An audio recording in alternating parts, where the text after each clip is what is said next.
ஒரு வார்த்தை சொல்லும் கர்த்தாவே, என் வாழ்க்கையெல்லாம் செழிப்பாகுமே. ஒரு வார்த்தை சொல்லும் கர்த்தாவே, என் வாழ்க்கையெல்லாம் செழிப்பாகுமே. ஆண்டவராகிய இயேசு கிறிஸ்துவின் இனிதான நாமத்திலே ஒரு வார்த்தை சொல்லும் கர்த்தாவே என்ற தியான நிகழ்ச்சிக்கு உங்களை அன்புடன் வரவேற்கிறோம். கர்த்தர் கிருபையாய் தந்த இந்த நல்ல நாளிலும் மீண்டும் உங்களை கர்த்தருடைய வார்த்தை மூலம் சந்திப்பதிலே மிக்க மகிழ்ச்சி அடைகிறோம். நீங்கள் எல்லாரும் சுகமாக இருக்கிறீர்களா? கர்த்தருடைய கிருபையினாலே நீங்கள் எல்லாரும் சுகமாக இருப்பீர்கள் என்று சொல்லி நாங்கள் நம்புகிறோம். கர்த்தருடைய கிருபையும் சமாதானமும் உங்கள் குடும்பங்களிலே பெருகுவதாக.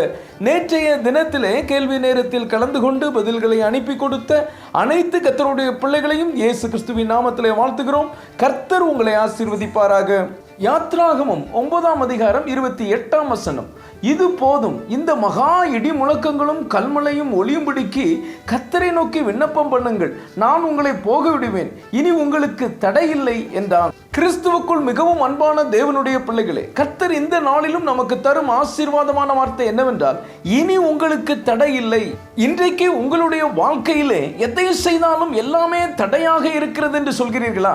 திருமணத்திற்கு மாப்பிள்ளை அல்லது பெண் பார்க்கும் போது எல்லாமே கூடி வந்தது போல தெரிகிறது, கடைசியில் ஏதோ ஒரு காரணத்தினால் தடையாகிறது. வேலைக்கு இன்டர்வியூ அட்டன் பண்ணும்போது 1வது ரவுண்டு 2வது ரவுண்டு பாஸ் ஆனாலும் கடைசியிலே தடையாகிறது. ஒரு தொழிலை செய்யலாம் அல்லது வியாபாரத்தை செய்யலாம் என்று நினைக்கும் போது நல்லா போன மாதிரி தெரியுது, திடீர்னு ஏதாவது பிரச்சனை வந்து தடையாகிறது. இப்படி குடும்பத்திலும் வேலையிலும் ஊழியத்திலும் வியாபாரத்திலும் யாராவது ஒரு மனுஷன் மூலமாக ஏதாவது காரியத்தினாலே எல்லாமே தடையாகிறது என்று கவலைப்படுகிறீர்களா? கவலைப்படாதீர்கள், இனி உங்களுக்கு தடையில்லை. உபாகமம் 31ஆம் அதிகாரம் 8ஆம் வசனம் இப்படியாக சொல்கிறது, கர்த்தர் தாமே உனக்கு முன்பாக போகிறவர், அவர் உன்னோடே இருப்பார், அவர் உன்னை விட்டு விலகுவதும் இல்லை, உன்னை கைவிடுவதும் இல்லை, நீ பயப்படவும் கலங்கவும் வேண்டாம் என்றான். என கண்பான தேவனுடைய பிள்ளைகளே, இந்த புதிய வருஷத்திலும் கர்த்தர் உங்களுக்கு முன்பாக போவார், எல்லா தடைகளும் விலகும். அவரின் பின்னே நீங்களும் நானும் செல்லும் போது எதற்கும் பயப்பட வேண்டிய அவசியம் இல்லை, அவர் நம்மோடு இருப்பார். இங்கே பார்வோனிடம் மோசேயும் ஆரோனும் இஸ்ரவேல் ஜனங்களை கர்த்தருக்கு ஆராதனை செய்ய அனுப்பிவிடும்படி கேட்கிறார்கள். ஆனால் பார்வோன் அனுப்பிவிட மறுக்கிறான், இஸ்ரவேல் ஜனங்களை மிகவும் கொடுமைப்படுத்துகிறான்.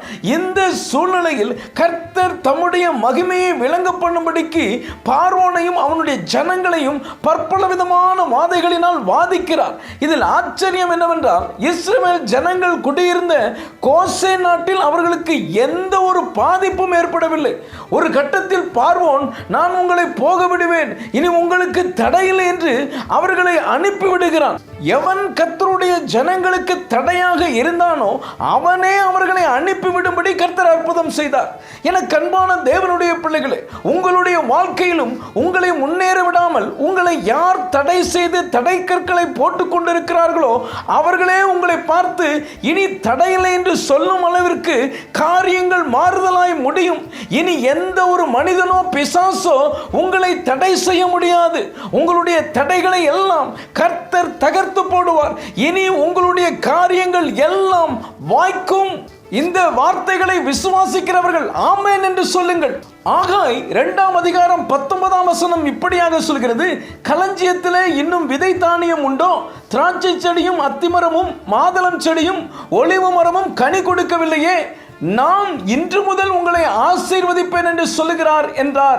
இந்த கர்த்தருடைய வார்த்தையை விசுவாசத்தோடு கேட்டுக்கொண்டிருக்கும் அன்பு தேவனுடைய பிள்ளைகளே, இதுவரைக்கும் ஏற்பட்ட தடையினாலே எதுவும் உங்களுக்கு இல்லாமல் நீங்கள் வெறுமையாக இருந்திருக்கலாம், ஒரு ஆசீர்வாதமும் கிடைக்காமல் இருந்திருக்கலாம். இனி உங்களுக்கு தடையில்லை.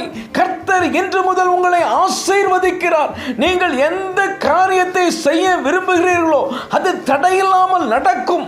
ஆனால் நீங்கள் செய்ய வேண்டியது ஒன்றே ஒன்றுதான், கர்த்தர் உங்களுக்கு முன்பாகவும் நீங்கள் அவருக்கு பின்பாகவும் நடந்து செல்ல வேண்டும். அவர் எல்லாவற்றையும் நடத்தி தருவார், நம்புங்கள். ஜெபிப்போம். அன்பின் பரலோக பிதாவே, இந்த நல்ல நேரத்துக்காக உம்மை நன்றியோடு உம்மை துதிக்கிறோம், உம்மை ஸ்தோத்திரிக்கிறோம். இனி உங்களுக்கு தடையில்லை என்ற வார்த்தையின் மூலமாக நீர் எங்களோடு பேசினதற்காக நன்றி தகப்பனே.